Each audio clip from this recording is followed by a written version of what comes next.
1919ನೇ ಹುಟ್ಟುಹಬ್ಬದ ಹಾರ್ದಿಕ ಶುಭಾಶಯಗಳು.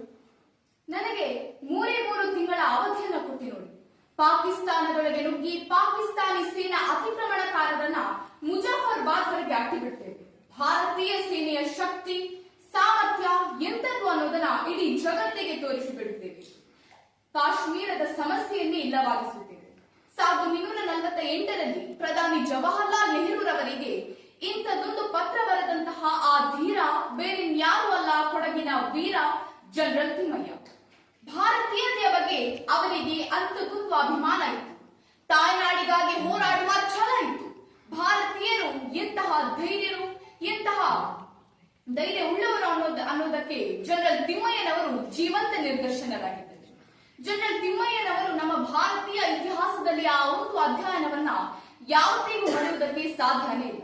ಜನರಲ್ ತಿಮ್ಮಯ್ಯನವರು ಭಾರತೀಯ ಭೂಸೇನೆಯ ದಂಡನಾಯಕರಾಗಿ ಸ್ವಾತಂತ್ರ್ಯ ನಂತರ ಕೈಗೊಂಡಂತಹ ಕಾರ್ಯಾಚರಣೆಗಳು ನಮ್ಮ ಭಾರತೀಯ ಇತಿಹಾಸದಲ್ಲಿ ಅಚ್ಚಳಿಯದೆ ಉಳಿದಿದೆ.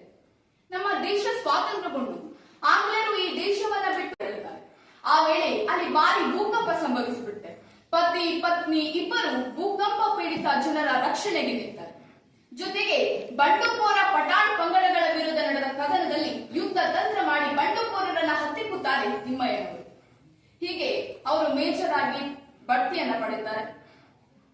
ಅದಾದ ನಂತರದಲ್ಲಿ 1943ರಲ್ಲಿ ತಾತ್ಕಾಲಿಕ ಲೆಫ್ಟಿನೆಂಟ್ ಆಗಿ 1953ರಲ್ಲಿ ಲೆಫ್ಟಿನೆಂಟ್ ಜನರಲ್ ಪದವಿ ಹುಟ್ಟುತ್ತಾರೆ. 1957ರಲ್ಲಿ ಭಾರತೀಯ ಭೂಸೇನೆಯ 6ನೇ ಮುಖ್ಯಸ್ಥರಾದಂತಹ